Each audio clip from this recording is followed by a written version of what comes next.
Бары тик Татарстан гына үзенең ризасызлыгын белдереп дәүләт думасына җибәргән. Башкортстан корылтайы моңа карата бу яңа канун өлгесенә карата нинди фикердә? Башкорт милли хәрәкәте ошо законга шулай карый. Менә бу 309 законды безнең фикеребез буенча күптән сыгырга кирәк ине. Чөнки бу бөтенләй дөрес закон түгел.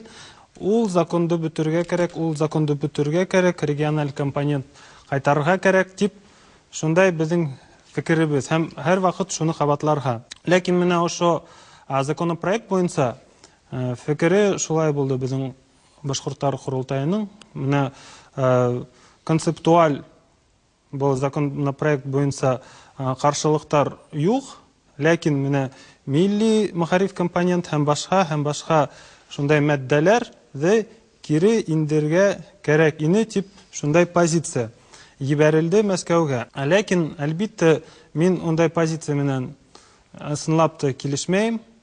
Әгәр дә концептуаль рәвештә бу законопроект дөрес түгел, уны кире кагырга кирәк. Менә бу минең позиция. Башкорт туганнарыбызның, дусларыбызның фикерен хуплап бер нәрсә әйтмәкче булам мин. Менә Башкортстан белән бергә ул хакта без депутатлар белән һәр вакытта элемтә торабыз, уртак бер фикергә килергә тырышабыз. 309 закон бит 2007 елның 1 декабрендә кабул ителде. Шуннан соң гамәлгә керә башлады. Шуннан соң Татарстан дәүләт советында без мөрәҗәгать кабул итеп, аны Россия җитәкчелегенә җибәрдек. Һәм берничә айдан соң Казанда без 21 милли республикаларның парламент җитәкчеләрен, депутатларын, Россия дәүләт думасы депутатларын, Федерация совет депутатларын җыеп, Фурсенконы мәгариф министрын чакырып Россиянең Казанда бик зур киңәшмә үткәрдек. Без менә беренче мәртәбә шушында үзебезгә куркыныч янагач милли мәгарифкә берләшә алдык, һәм безнең сүзебез ишетелде Мәскәүгә. Һәм шушы киңәшмәдән соң, шушы 21 республика уртак бер фикерне әйткәннән соң, Россия дәүләт думасы 2 мәртәбә мәгариф законына үзгәреш кертте. Безнең файдага, милли мәгариф файдасына. Билгеле, әле без тулысынча канәгать түгел, һич кенә канәгать түгел. Сез бик дөрес әйтәсез. Безгә менә бу эшне һич шиксез киләчәктә дәвам итәргә кирәк. Бергә эшләргә кирәк. Эшлибез, әлбәттә, безнең законнар чыгачак, төзәтмәләр керәчәк. Ләкин Рөстәм Хәмитовның бер сүзе җитте. Иреклек, укытуга күчәргә кирәк дигән, инде Башкортстандагы сүзләр Татарстанга да килеп җитте. Безнең халык, татарларга әйтмим, ни өчен безнең халык шулай бик тиз мондый тенденцияга тиз бирелеп китә икән? Ни өчен шундый фикерләрне хуплый башлыйлар менә бик тиз арада? Аңлатырга кирәктер, Башкортстанда шушындый сүз булгач, Башкортстан татар милли хәрәкәте аны хуплады, булып чыкты, теләктәшлек белдерде. Дәүләт теле буларак башкорт теле укытылмасын дигән фикерне хуплап чыкты. Менә моның Татарстанга, татарларга тәэсире ниндирәк булырга куркынышы без аңлатырга тиешбез. Әгәр дә син чын мәгънәсендә сәясәтче булырга телисең икән, син бер кайчанда кемгәдер каршы көрәшмә, син үзеңне яклап көрәш. Менә монда ул теге безнең Башкортстандагы татарларыбыз белән мин дә беразгына бәхәскә кирип алдым. Алар үзләрен якларга тиеш, кемгәдер каршы көрәшергә тиеш түгел. Бары тик шушы юл белән генә нәрсәгә ирешеп була. Үзләренең хукукларын яуларга тиешләр. Мин элек-электән әйтеп киләм, Башкортстанда татар теленең статусы булырга тиеш. Рәсми статус булырга тиеш. Аңа инде элекке президентлары Мәрхимов вәгъдә дә биргән, үтәмәде, вәгъдәсендә тормады. Егет кеше вәгъдәсендә торырга тиеш иде.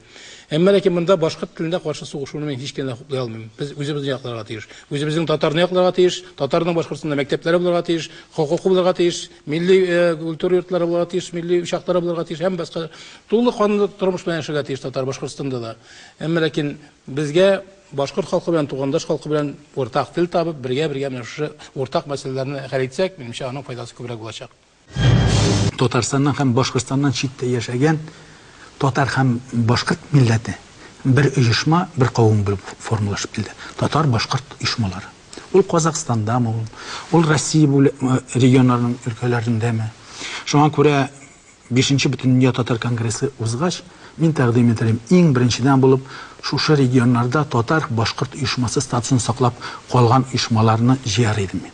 Чөнки аларда бу процесс, берләшү процессы һәр вакытта да булды. Татар булган җирдә башкорт булды, башка җирдә булган җирдә татар булды. Һәм алар бер кайчандагы регионнарда һәм башка соңгы илләрендә берсенә аерып караш урнаштырмадылар. Шуңа күрә безнең мондый җирлегебез бар. Һәм бу җирлекне дөрес итеп файдалана белергә кирәк. Бу безгә милләтебезнең эчке халәтен ныгытырга бер адым ясар иде. Кызганыч ки, бүген татарның үз ишендә каршылыклар. Этник өлкәдә һәм дини өлкәдә. Перепис вакытында, саналу вакытында сез күрдегез, милләтне ничә этник группаларга бүләргә тәкъдим итүчеләр табылды һәм дин өлкәсендә мондый динле татар, тегенди динле татар. Ходай Тәгаләнең берлеге таныган кеше, бәлкем алай итеп фикердә йөртмәш. Шуңа күрә мин менә татар башкорт оешмаларының регионнардагы бердәмлеген аны өлге итеп алыр идем. Киләчәк фикер йөртешебезгә. Тагы шунысын да әйтергә кирәк. Экономик проектлар, сәяси проектларга һәм милли дини проектларга караганда да өстен торачаклар. Шуннан чыгып фикер йөртсәк, иштән үзебездән чыгып түгел, тыштан безнең халәтебезгә чыгып фикер йөртсәк, әлбәттә без күп кенә әйберләрне башкача һәм яңаша күрәчәкбез. Андый мөмкинлеге татарның тагын шулай ук бар. Хәзер әгәр дә без бер-беребез белән шулай агызыга килеп барабыз икән, бу беребезнең дә файдасына түгел, турда Фәрит әфәнде әйтте инде. Иң беренче чиратта безгә бер-беребезгә ярдәм кул сузарга кирәк. Әгәр дә мәсәлән башкорт халкы, башкорт оешмалары менән Башкортстанда миллионнан артык татар яши, нишләп аларның татар мәктәпләре кирәк? Башкорт менән татардар арасында дуслык булыр өчен бердәм проект эштәр һәм ниндәйдер шундай булырга тиеш безне берләштергән эштәр. Минең уен. Безнең дә ул эш нитау. Шуңа әлбәттә менә бүгенге шундай һөйләшү бик шәп булды. Чөнки шундай эшкә без килеп бер-беребезгә хүз әйтеп, ниндәйдер бер максатка килеп без ниндәйдер дуслыкка өлгәштек.